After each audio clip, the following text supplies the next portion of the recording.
Wakati huo kikosi kinazidi kusonga mbele cha Kijapani kuhakikisha kwamba kinazidi kuimarisha ulinzi zaidi na kuzidi kujiingiza katika mji kindakindaki namna hii.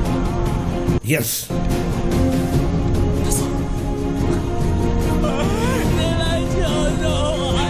Baba anapiga kunga tu asaidiwe. Huyu ndio chali yake. Manake chali wanamuita Mo Jiajun. Huyu ni kijana wake, ni chali yake kabisa wa karibu. Kwa hiyo hapendi kabisa kuona amemwacha katikati ya ulingo wa moto. Wakati huo sasa wanakumbuka kwa wanapiga kunga za hatari. Hakuna mtu anayeweza kupigana hii vita. Wote wanaogopa. Sasa jamaa wangu akapiga mahesabu. Akawa na target namna hii. Yes, mwanaume kucheki gani haina kitu. Gani ni empty kabisa. Sasa inakuaje? Hapo upande wa pili kunaonekana kuna silaha zipo. Bidi kuvuta silaha.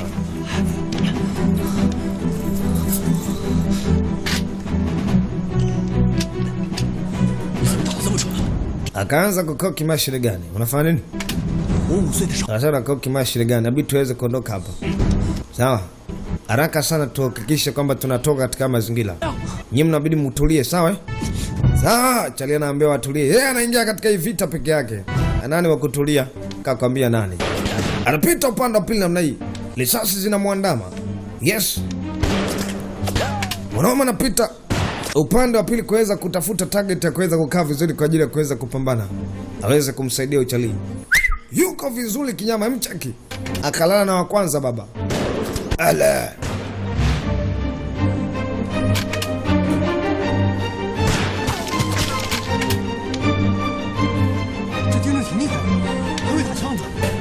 Sasa ndio anashangaa kumbe huyu Dizeng yuko vizuri. Dizeng yuko vizuri. Wakati wa Charlie yangu wanamuita Shawe.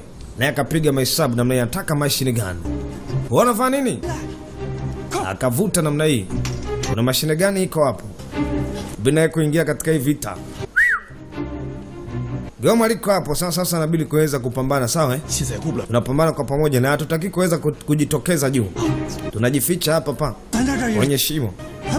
Sasa mwenzetu leo itakuwaje na bitu yetu? Wewe kamata hii. Kamata. Sasa mimi ya nini? Kamata wewe bana. Wanaogopa kamata wewe, kamata.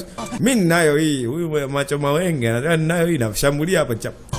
Wewe kamata hii, sawa? Ila mtu akakabidhiwa la kwake. Ni wakati wa kushambuliana. Yes. Sasa sikilizeni kwa makini, tunashambulia kwa pamoja. Wakati wanaoma kazi wanacheki namna hii. Atakayejitokeza tu kazi anayo. Ukimya umetandawala. Lana yuko pale asogei mbele. Sasa wanaume wanaamrishana kusonga mbele. Ni kusonga mbele.